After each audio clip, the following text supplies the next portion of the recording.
So welcome back to part 2 of building your coaching practice. And with me is Ankush Jain, who is a 3 Principles coach. And Ankush, we're going to now look at some of the lessons that you've learned on how you can actually build your coaching practice and how you can fill it with clients. So I'm really looking forward to some of the tips you might have got. Yeah, I really struggled with this for a long time. And I started off really well, which in a way was discouraging. So I started my coaching training, and the very first weekend I met up with a friend, and we had dinner, and he said, "So what are you doing?" And I kind of shared what I'd learned, and he's like, "Wow, that's really helpful. I want to pay you for this conversation." And I think he was being a bit nice, and he paid me £50. And then a couple of weeks later, I had networked with, I'd been to a networking meeting, basically from alumni meeting from my old university, and met up with, I'd met a girl there, and I'd connected her with a friend of mine because she wanted to get into the same field. And then she was like, "Oh, can I help you in any way? You know, you've been so helpful." And I said, "Oh, well, I'm doing this thing called coaching. Can I practice on you? I'm just starting out." And she said, "Sure." And so I had a couple of sessions with her, and I still showed up as a professional. I wanted to do it right, and I kind of had my pen and paper and really got prepared.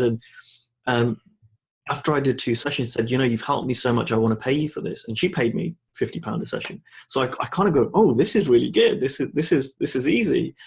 And I just kept taking action. And I coached my boss and my boss's boss, and I did some stuff at work, but I didn't get paid for about another 9 months. And I got really like, "Oh God, what am I doing wrong? It started off so well. Was that just beginner's luck?" So looking back, what I see is that one of the things I did well at the start was I just went and started, basically. I just went and found someone who would listen to me. And I didn't force them, but I asked them, would you like coaching, or can I coach, or can I practice? And I coached. And every time that I coached, I got a little bit better. And this is even true today. The more I coach, the better I get. So if you want to grow your coaching practice, start coaching. And there are so many ways to do that, you know. And at the beginning, I wouldn't worry too much about whether you're getting paid or not. I mean, like the first 2 paid clients I had, I wasn't trying to get paid. They just paid me. And after that, actually, another person that I coached didn't pay me, but it led in the future, 6 months down the line, to a paid relationship. So one of the biggest things is start coaching, whether it's paid, whether it's unpaid. I think a great thing you can do is, if you're in a full-time job, is bring what you're learning in coaching into your job. I didn't have any direct reports at that time, but I did before I left. But at that time, I didn't have any direct reports. But I was working in teams. I was doing other things, and I could bring in what I had learned into my job. And I think a lot of people forget that. They kind of think, well, this is my day job. This is what I'm paid to do. And then they have this secret life of a coach, and they don't even tell anyone. I remember it took me 6 months before, you know, I would tell people, "Hey, what are you up to?" "Oh, I'm up to this and this." I wouldn't even tell them that I was a coach. And then I'd be like, "Oh, I need to find clients." So I think it's really good just to start coaching, telling people what you're doing. If people, you know, it's so easy because people are like, "I don't know how to have a conversation." But you meet it with a friend, you meet it with a colleague, you meet it with someone new. So what do you do? What are you up to? It's very easy just to say, "Oh, well, I do this for a living, but what I'm doing at the moment, I'm training to be a coach." "Oh, well, what's that?" "Well, would you like an experience of it?" And it's quite simple to get into those conversations. And in fact, I think the biggest thing that I would use as a barometer, if I spoke to a coach now and they said, "I'd like to to grow my practice and make a bit more money, or I'd like to be more successful," whatever it is, one of the biggest things I look at is how many conversations are you having with people who could be clients. And most of the time, it's not enough, in my opinion. If you're having, you know, 2 to 4 conversations a day when you're starting out, you know, great. If you're working full time, try and at least have 1 conversation a day. So just let me pause you there, because I just want to clarify what you mean by a conversation. Do you mean that you're practicing your coaching conversation, or that you're having a conversation with someone who potentially might be a client in the future? I don't make a difference between the two. especially when you're starting out, because this is the other thing that I find that there's some coaches who think, okay, I need to have coaching conversations, and they make it into a really big deal. So, hey, would you like a 2-hour powerful coaching conversation? And it puts a lot of people off. People are like, well, I've just come back from work. I don't know if I really want to do that. Maybe it's a UK thing. So, I wouldn't have wanted that. It's like, oh, I've got to be in the right frame of mind. But it's much easier just to have a conversation. And maybe it's my style of coaching, but I can be quite gentle. And so for me, I don't distinguish between saying to someone, no, this is a powerful coaching conversation versus just talking to someone, because it's all the same. It all merges into one for me. Because let's say, so a few weeks ago, I had a conversation with my old director of a company I used to work with. That wasn't a coaching conversation, but in the conversation, I listened. I found out what he was up to. I found out what his problems were. I made some suggestions, and we developed a closer relationship. And in fact, he said, I want to introduce you to people. I want you to come to my house for dinner. And I'm building that relationship. And next time we have a conversation, there might be elements of coaching in it, but it's about having the conversation first, as opposed to what exactly that looks like, because this is very much a relationship business. People, you can have a book out, you can be on Oprah Winfrey or the BBC News. No one watches. And I used to think this: I need to be on the news, I need to be in the Times, I need to whatever, I need to have credibility. But in fact, I was really into personal development. I never once hired someone because I saw them on TV or I read a book by them or anything. Never.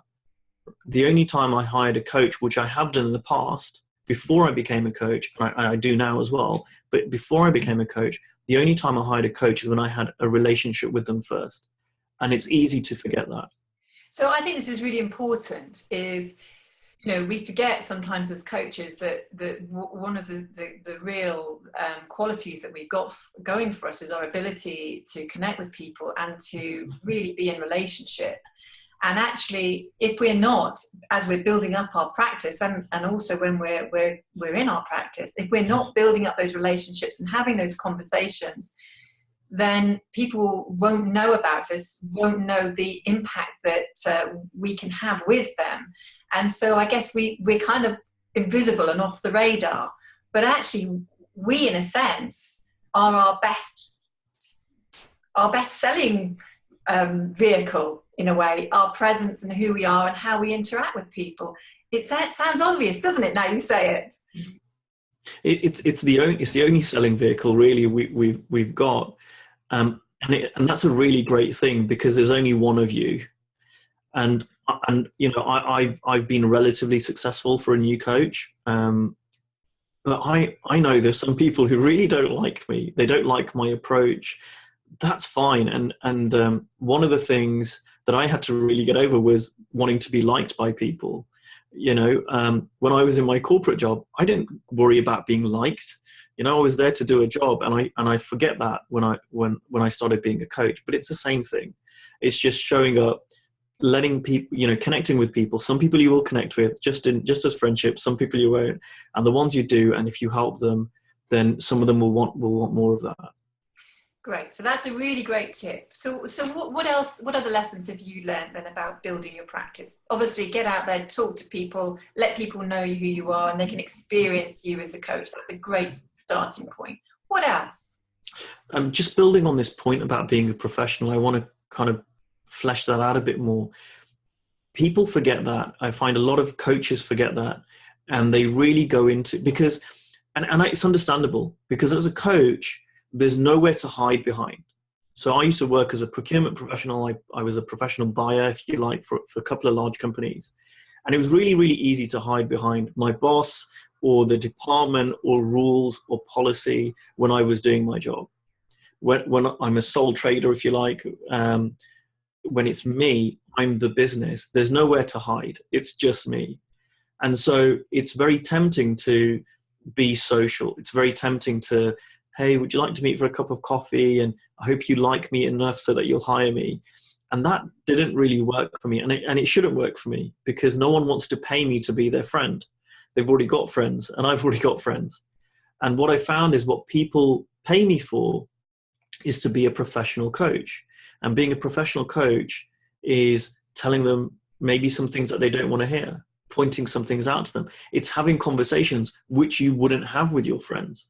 And I remember when about 6 months into coaching, I was on a flight to Romania, and I was sitting next to this lady, and she was very, very posh, and she was telling me how she knew Prince Charles and all this.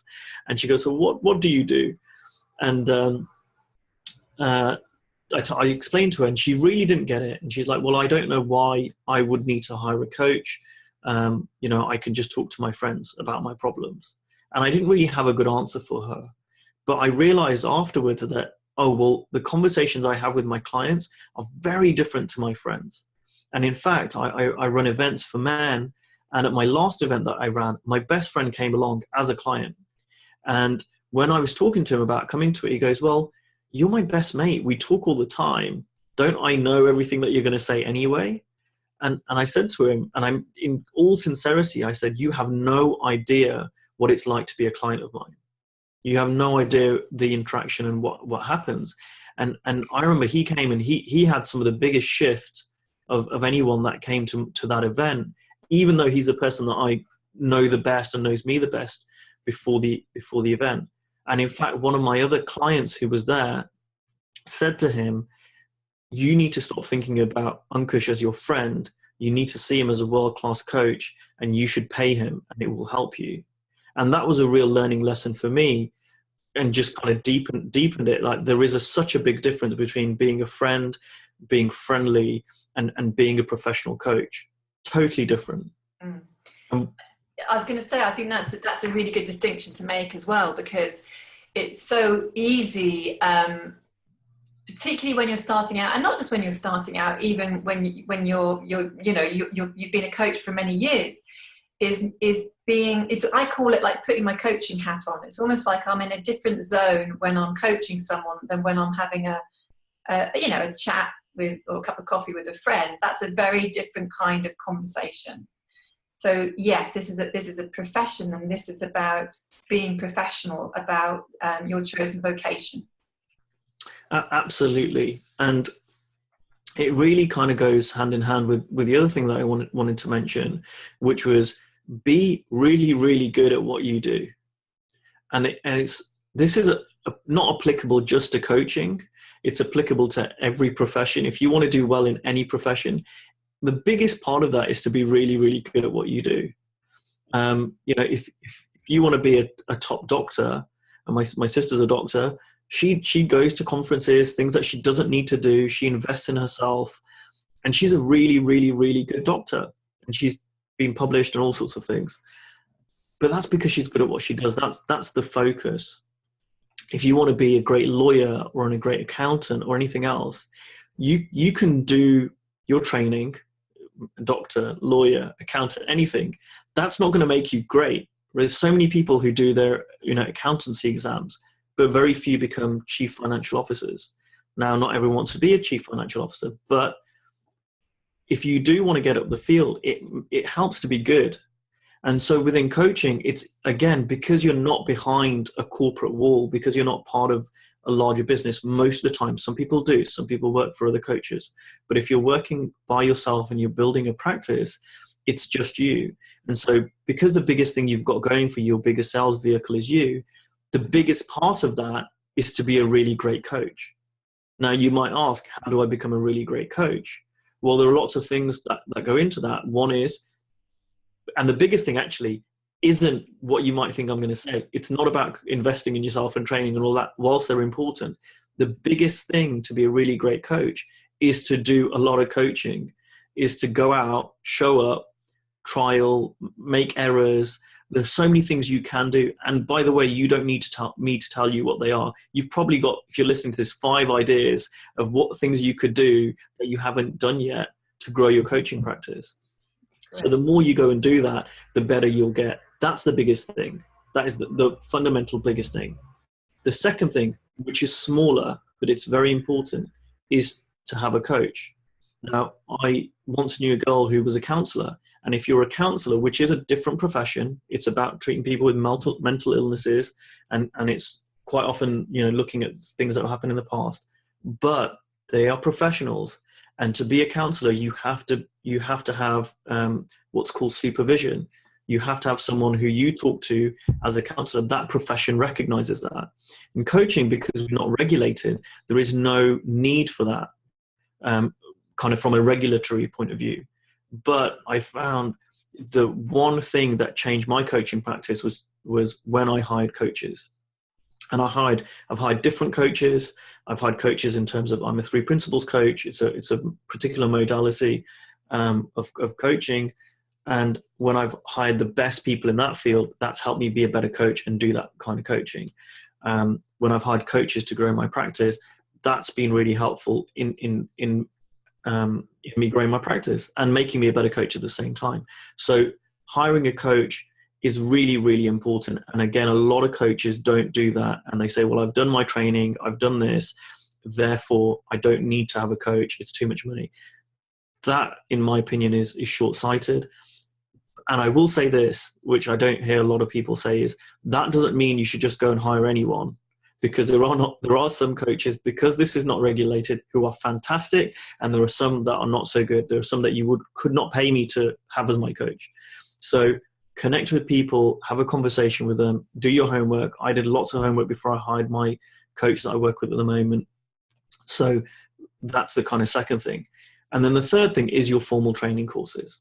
So just because you've done coach training once from one organization, that's just your basis, that starting point. It's not the be all and end all.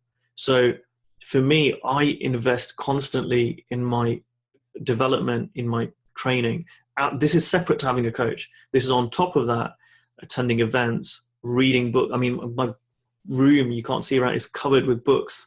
I read something like 25 books last year, and I don't read that much normally. But as a professional, this is part of my profession, is I'm reading all the time. I'm listening to stuff. I'm watching stuff.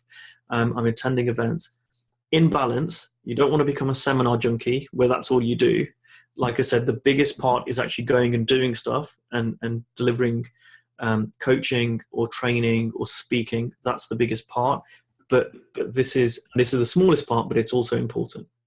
Great. So what you're talking about here then is spend time coaching. So sort of kind of like 3 areas, and spend time coaching, develop yourself as a coach. The best way you can develop yourself as a coach actually is to coach, is to keep practicing coaching. So that's really key. It's really important to have a coach yourself, so that whatever you need coaching on, you find a coach that can support you in that area. So do your research, get a coach that really is valuable for you. And then finally, this is a profession. We are professionals. This is about investing in ourselves and investing in our development. And books, seminars, conferences, whatever it might be, we're not saying go and, like you say, just hop onto every seminar that comes along. Be selective, but actually look at developing and growing yourself, so that you're kind of balancing all of these areas in your own development. That sounds really, really good advice. Yeah, and by the way, in terms of being selective, I'm sure you're the same as me, Liz. Great coaches are really, really supportive of other coaches. So I've had so much support from other people when they know that I'm genuine, when they know that I'm a colleague of theirs in the same profession. If you want to attend a training course, go and ask a bunch of other coaches. I know you run a community, Liz, so I'm sure you connect people together. Just network and ask people, what have they attended that's been helpful. If there's a coach you want to work with, find out about them. In terms of practicing coaching, people will help you out. People are great, and you don't need to do this alone. Great. So Ankush, we're coming to the end of this interview. I'm hoping we can do one more. I haven't asked you this yet. Depends on your time. Have you got a time? Sure, I'm enjoying this. Yeah, sure. Right. So what we'll do is we'll wrap this interview up, and then we'll come back with some more tips and advice for coaches. But it's been a real delight having a chat with you today. Thank you so much.